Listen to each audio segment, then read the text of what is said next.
اعلی حضرت مفتی اعظم حجت الاسلام بریلی تجھے سلام۔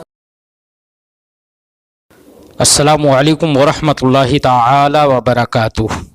مرکز اہل سنت جامعہ رضویہ منظر اسلام کے یوٹیوب چینل ہم سبق درس نظامی میں آپ کا خیر مقدم ہے۔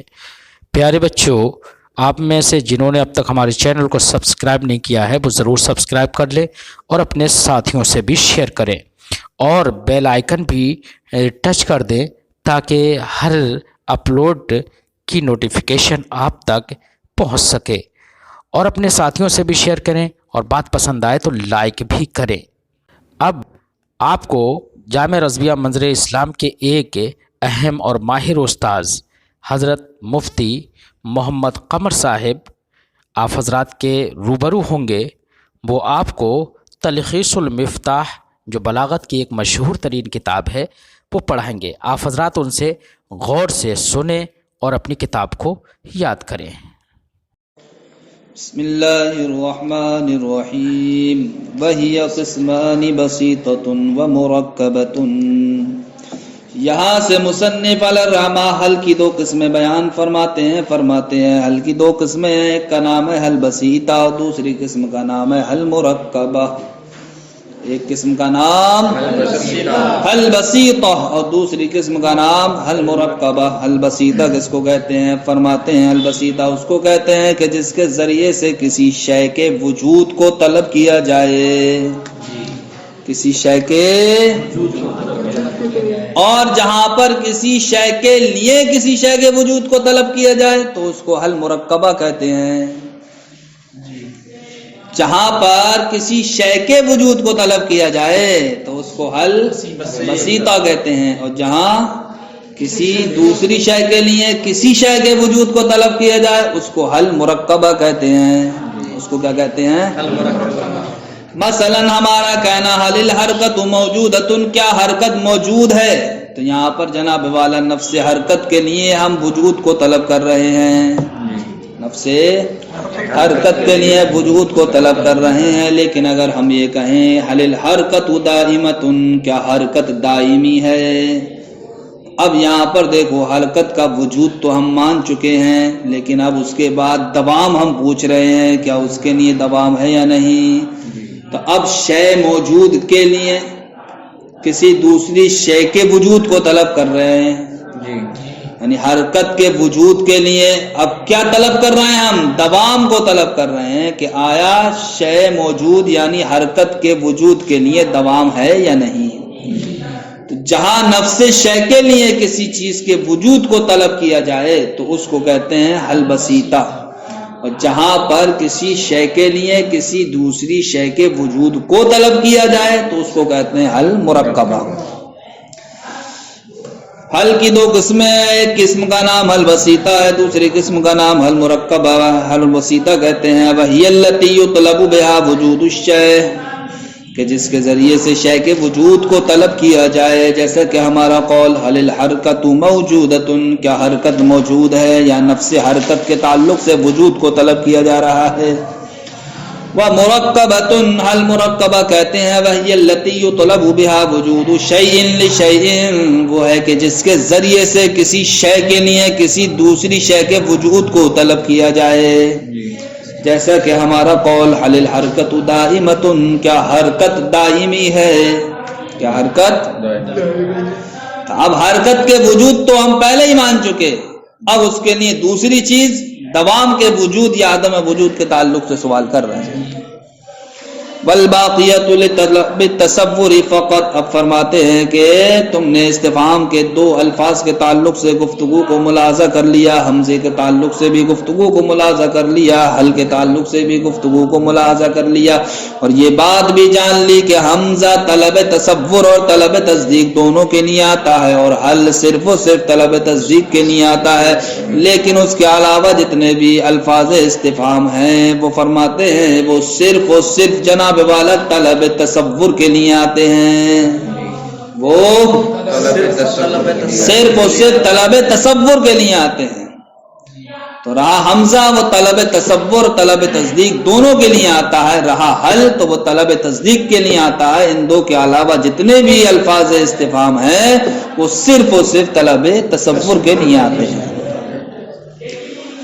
قیلا کہا گیا ہے فیطلب بما شرح الاسم او ماہیت المسمى، کہا جاتا ہے کہ لفظ ما کے ذریعے سے یا تو اسم کی شرح طلب کی جاتی ہے، اسم کی وضاحت کو طلب کیا جاتا ہے۔ یہاں پر شرح و وضاحت سے مراد ہے مفہوم، کسی چیز کے مفہوم کو طلب کیا جاتا ہے کائی کے ذریعے سے، لفظ ما کے ذریعے سے، یا جناب والا مسمى کی ماہیت کو طلب کیا جاتا ہے، یعنی کہ اسم کا مفہوم نہیں بلکہ جس کا نام رکھا ہے اس کی حقیقت و ماہیت کیا ہے، مسمى کی حقیقت و ماہیت کیا ہے۔ تو ما کے ذریعے سے یا تو جناب والا اسم کی وضاحت یعنی کہ کسی شے کے مفہوم کے بارے میں ہم جانیں گے، یا جناب والا اسم نہیں بلکہ مسمى کی حقیقت کو ہم جانیں گے، بلکہ قیلا کہا گیا ہے فیطلب بما، تو لفظ ما کے ذریعے سے شرح الاسم اسم کی وضاحت کو طلب کیا جاتا ہے۔ یہ بات ذہن میں رکھنا کہ وضاحت سے مراد کیا ہے یہاں پر، مفہوم، کسی شے کی تعریف۔ جیسے ہمارا قول مل عنقا، عنقا کیا ہے یعنی کہ اس کا مفہوم کیا ہے، اس کی تعریف کیا ہے یہ بتائیے۔ او ماہیت المسمى، یا جناب والا مسمى کی حقیقت و ماہیت کے تعلق سے سوال کیا جاتا ہے لفظ ما کے ذریعے، جیسے کہ ہمارا قول مل حرکت، حرکت کیا ہے یعنی کہ اس کی حقیقت و ماہیت کیا ہے، سمجھے، اس کی حقیقت و ماہیت کیا ہے۔ دونوں فرق کیا ہوگا، دونوں فرق یہ ہوگا کہ جہاں پر ہم اسم کی وضاحت کو طلب کر رہے ہیں وہاں پر مطلب یہ ہے کہ ہم اس کو جانتے ہی نہیں ہیں، اب آپ پہلے اس کی معرفت کرائیے ہمیں۔ جہاں ہم مسمى کی حقیقت و ماہیت طلب کر رہے ہیں اس کا مطلب یہ ہے کہ ہم اس کو جانتے تو ہیں لیکن آپ حقیقت بتائیے اس کی حقیقت و ماہیت کیا ہے۔ تو ما کے ذریعے سے جناب والا اسم کی وضاحت کو بھی طلب کیا جاتا ہے اور اسم کی اور مسمى کی حقیقت و ماہیت کو بھی طلب کیا جاتا ہے۔ وَتَقَعُ هَلْ الْبَسِيطَةُ فِي التَّرْتِيبِ بَيْنَهُمَا، اور جناب والا ان دونوں کے درمیان ترتیب میں حل بسیطہ بھی واقع ہو جاتا ہے۔ ان دونوں کے درمیان وہ ما جو اسم کی وضاحت کے لیے آتا ہے اور وہ ما جو مسمى کی حقیقت و ماہیت کے لیے آتا ہے، تو کبھی کبھی ان دونوں کے درمیان ترتیب کرنے کے لیے کیا لے آتے ہیں، حل بسیطہ کو لے آتے ہیں۔ تو حل بسیطہ کائے کے لیے ہوتا ہے یہ بتاؤ، وجود کو طلب کرنے کے لیے ہوتا ہے یا نہیں ہوتا ہے؟ تو ہم مطلب یہ ہے کہ پہلے آپ سوال یہ کریں کہ مل عنقا، مثلا عنقا کیا ہے، یعنی کہ عنقا کی آپ تعریف بتائیے، عنقا کا مفہوم بتائیے، پھر اس کے بعد دوسرا سوال یہ کریں کہ جب آپ اس کے تعریف کو اس کے مفہوم کو جان لیں تو اب آپ یہ کہیں کیا عنقا موجود ہے، جی ٹھیک۔ جب اس پر آپ پہنچ جائیں حل بسیطہ کے ذریعے سے، پھر ما کے ذریعے سے سوال کریں اب اس کی حقیقت و ماہیت کے بارے میں۔ تو پہلے جناب والا کسی شے کے مفہوم کو آپ طلب کریں کائے کے ذریعے، لفظ ما کے ذریعے، ٹھیک۔ اب ڈائریکٹ ہی جناب والا مسمى کی حقیقت و ماہیت کو طلب نہ کریں بلکہ اب بیچ میں حل بسیطہ کو لے کر کے آئیں کہ جس کی آپ نے مفہوم کو طلب کیا ہے اب آپ اس کے تعلق سے سوال کریں لفظ حل کے ذریعے سے کیا وہ شے موجود ہے یا نہیں۔ یعنی کہ آپ نے کہا مل عنقا، عنقا کیا ہے، یعنی کہ پہلے آپ نے تعریف اس کے مفہوم کے تعلق سے سوال کیا، جواب مل گیا، تو اب آپ دوسرا سوال یہ کریں کہ حل العنقاء موجودۃ، کیا عنقا موجود ہے۔ جب یہ جواب مل جائے پھر آپ کہیں اس کی حقیقت و ماہیت کے بارے میں، جب وہ موجود ہے تو کیا اس کی حقیقت ہے، کیا ماہیت ہے، جی۔ تو وَتَقَعُ حل البسیطۃ، اور جناب والا حل بسیطہ واقع ہوتا ہے پھر ترتیب بینہما، ان دونوں کے درمیان ترتیب میں، کن دونوں کے درمیان، ما شرع اسم اور ما ماہیت المسمى، ان دونوں کے درمیان۔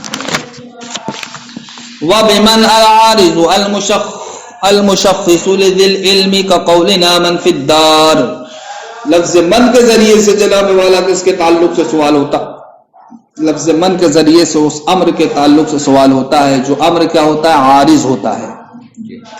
اور علم والے کی تشخیص کرنے والا ہوتا ہے، علم والے کی تشخیص کرنے والا ہوتا ہے۔ تشخیص کا مطلب یعنی کہ پہچان کرانے والا ہوتا ہے۔ علم والے سے مراد یہاں پر کیا ہے؟ عقل مند۔ کیا تم نے پڑھا ہوگا کہ من ذویل العقول کی نہیں آتا، پڑھا نہیں پڑھا ہے؟ اب ذویل العقول کو یہاں پر کیسے بدل دیا ہے؟ ذویل علم سے۔ تو من جناب والا، من کے ذریعے سے ہم کس امر کا تعلق سے سوال کرتے ہیں؟ اس امر کے تعلق سے سوال کرتے ہیں جو امر کیا ہوتا ہے؟ لاحق ہوتا ہے، عارض ہوتا ہے، داخل نہیں ہوتا ہے ذات میں، بلکہ عارض ہوتا ہے، لاحق ہوتا ہے۔ لیکن وہ ایسا امر ہوتا ہے جو علم والے کی تشخیص کرا دیتا ہے، علم والے کی پہچان کرا دیتا ہے۔ جیسا کہ ہم نے کہا من فی الدار، گھر میں کون ہے، تو اب مطلب یہ ہے کہ ایسا امر بتاؤ جو امر عارض ہے اور گھر میں موجود انسان کی کیا کر دے؟ تشخیص کر دے، پہچان کرا دے۔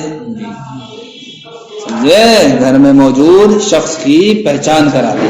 من فی الداری، گھر میں کون ہے۔ وَبِمَنْ، اور لفظ من کے ذریعے سے العارض، اس امر کے بارے میں سوال کیا جاتا ہے جو امر عارض ہوتا ہے، المشخص، اور جو تشخیص کرانے والا ہوتا ہے، پہچان کرانے والا ہوتا ہے، لذل علمی، کس کی؟ علم والے کی۔ جیسے کہ ہمارا قول من فی الدار، یعنی کہ گھر میں جو ہے اس کی آپ تشخیص کرائیے، پہچان کروائیے۔ وقال السکاکی یسأل بما عن الجنس، سکاکی کہتے ہیں لفظ ما کے ذریعے سے جنس کے بارے میں سوال کیا جاتا ہے۔ ابھی آپ نے پڑھا ما قبل میں کہ لفظ ما کے ذریعے سے سوال کائے کے بارے میں کیا جاتا ہے، یا تو شرح اسم کے بارے میں یا ماہیت المسمى کے بارے میں۔ لیکن سکاکی یہاں بھی آ گئے اپنا مسئلہ لے کر کے، وہ کہتے ہیں کہ لفظ ما کے ذریعے سے جنس کے بارے میں سوال کیا جاتا ہے۔ تو اب مطلب یہ ہوتا ہے کہ ما عندک، اگر کسی نے کہا تمہارے پاس کیا ہے، تو اب مطلب سکاکی کے نزدیک یہ ہے کہ تمہارے پاس کون سی جنس کی چیز ہے، اشیاء کی جنسوں میں سے کون سی جنس کی چیز تمہارے پاس ہے، یہ کائے کا مطلب ہوگا ما عندک کا۔ تو اب آپ مثلا کہہ دو گے کتاب ہے، یعنی کہ جنس کتاب سے ہے، وغیرہ وغیرہ۔ یا جناب والا سکاکی کہتے ہیں ما کے ذریعے سے وصف کے بارے میں سوال کیا جاتا ہے۔ کائے کے بارے میں وصف کے بارے میں، یعنی کہ اگر آپ سے کہا جائے ما زید، زید کیا ہے، یعنی کہ زید کا وصف کیا ہے، اس کی خوبی کیا ہے، تو اب آپ جواب میں مثلا کہہ دیں کریم، کریم ہے وہ۔ تو سکاکی کے نزدیک جناب والا لفظ ما سے یا تو جنس کے بارے میں سوال کیا جاتا ہے یا وصف کے بارے میں سوال کیا جاتا ہے۔ وقال السکاکی، سکاکی کہتے ہیں یسأل بما عن الجنس، لفظ ما کے ذریعے سے جنس کے بارے میں سوال کیا جاتا ہے۔ تقول، آپ کہیں ما عندک، تمہارے پاس کیا ہے، اس کا مطلب کیا ہوگا؟ ای اجناس الاشیاء، ای اجناس الاشیاء عندک، اشیاء اجناس میں سے کون سی جنس تمہارے پاس ہے۔ آپ نے مثلا جواب میں کہہ دیا کتاب، یعنی کتاب کی جنس سے ہے میرے پاس۔ ونحوہ، یا جیسی چیزیں اور بھی کچھ کہہ سکتے ہیں۔ او عن الوصف، یا جناب والا لفظ ما کے ذریعے سے سکاکی کہتے ہیں وصف کے بارے میں سوال کیا جاتا ہے۔ جیسے کہ آپ نے کہا ما زیدن، زید کیا ہے، مطلب کیا ہے، زید وصف کے اعتبار سے کیا ہے، اور جواب اس کا جواب دے دیں آپ مثلا الکریم، کیا ہے، کریم ہے، یا اس کے علاوہ کچھ اور بھی دے سکتے ہیں۔ وَبِمَنْ، اور لفظ من کے تعلق سے سکاکی کہتے ہیں کہ لفظ من کے ذریعے سے جنس کے بارے میں سوال کیا جاتا ہے۔ کس کی جنس کے بارے میں؟ ذویل علم کی۔ یہاں بھی انہوں نے کہہ دیا لفظ من سے ذویل علم کی جنس کے بارے میں سوال کیا جاتا ہے۔ اور ابھی تم نے کیا پڑھا تھا کہ لفظ من کے ذریعے سے اس امر کے بارے میں سوال کیا جاتا ہے جو امر عارض ہوتا ہے، جو امر تشخیص کرانے والا ہوتا ہے علم والے کی۔ یہاں پر انہوں نے کہہ دیا جنس کے بارے میں، تو جنس سے کیا تشخیص ہوتی ہے کسی کی؟ ارے جنس سے تشخیص ہوگی، جنس میں تو مبہم رہتا ہے، تشخیص کب ہوتی ہے؟ جب فصل وغیرہ ذکر کی جائے۔ یہاں پر جب جنس کے بارے میں بتائے گا تو تشخیص نہیں ہو پائے گی۔ تو سکاکی کا مطلب یہ ہوا کہ مصنف نے جو بیان کیا بالکل اس کے الٹا گفتگو کر رہے ہیں۔ تو وہ کہتے ہیں کہ اگر کسی نے کہا من جبرائیل، جبرائیل کون ہے، تو اس کا مطلب یہ ہوا کہ جبرائیل علیہ السلام کی جنس بتاؤ، ابشر ہوا ام ملکن ام جنی جن، یا وہ جن سے بشر سے ہیں، یا وہ جن سے فرشتے سے ہیں، یا پھر وہ جن سے جن سے ہیں، جن کی جنس سے ہیں۔ سمجھ گئے؟ تو سکاکی کہتے ہیں لفظ من کے ذریعے سے ذوی العلم کی جنس کے بارے میں سوال کیا جاتا ہے.